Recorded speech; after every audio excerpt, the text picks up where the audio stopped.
La gloire de mon père, souvenir d'enfance, tome 1 de Marcel Pagnol, lu par Philippe Cobert. C'était une charrette bleue d'un bleu délavé qui laissait transparaître les fibres du bois. Les roues très hautes avaient un jeu latéral considérable. Quand elles arrivaient à bout de jeu, c'est-à-dire à chaque tour, il y avait un choc tintant. Les cercles de fer tressautaient sur les pavés, les brancards gémissaient, les sabots du mulet faisaient sauter des étincelles. C'était le chariot de l'aventure et de l'espoir. Le paysan qui le conduisait n'avait ni veste ni blouse, mais un gilet tricoté d'une laine épaisse, feutrée par la crasse. Sur la tête, une casquette informe à la visière ramollie. Cependant, de belles dents blanches brillaient dans un visage d'empereur romain. Il parlait provençal, il riait et faisait claquer une longue lanière au bout d'un manche de jonc tressé.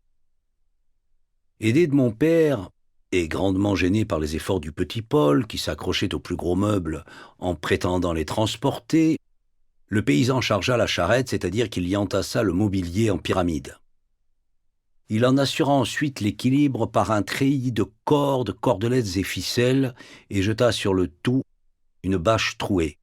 Alors il s'écria en provençal « Cette fois-ci, nous y sommes !» Et il alla prendre la bride du mulet qu'il fit démarrer au moyen de plusieurs injures blessantes, accompagnées de violentes saccades sur le mors du peu sensible animal. Nous suivîmes nos biens meubles comme un char funéraire jusqu'au boulevard Mérentier. Là, nous quittâmes le paysan et nous allâmes prendre le tramway.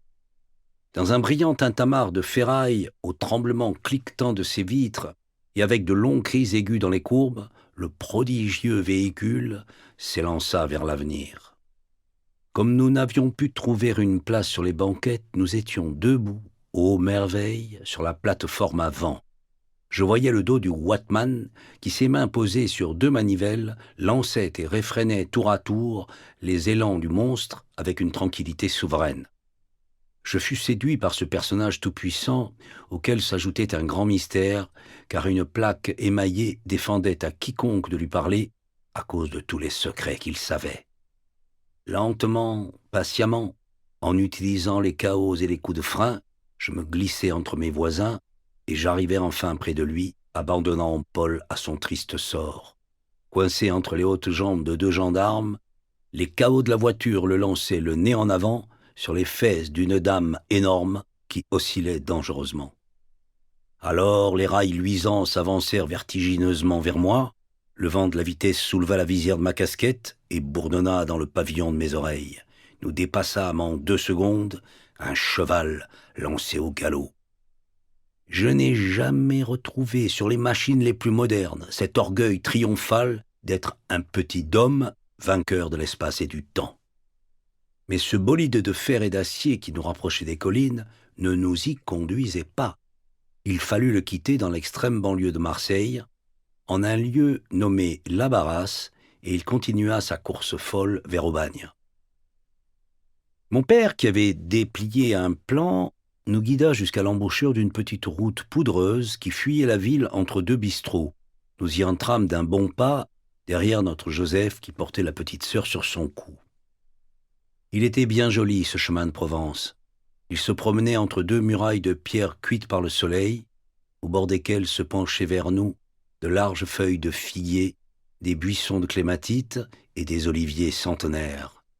Au pied des murs, une bordure d'herbes folles et de ronces prouvait que le zèle du cantonnier était moins large que le chemin. J'entendais chanter les cigales, et sur le mur couleur de miel, des larmeuses immobiles, la bouche ouverte, buvaient le soleil. C'étaient de petits lézards gris qui avaient le brillant de la plombagine. Paul leur fit aussitôt la chasse, mais il ne rapporta que des queues frétillantes. Notre père nous expliqua que ces charmantes bestioles les abandonnent volontiers, comme ces voleurs qui laissent leurs vestons entre les mains de la police. D'ailleurs, elles se font une autre queue en quelques jours en vue d'une nouvelle fuite.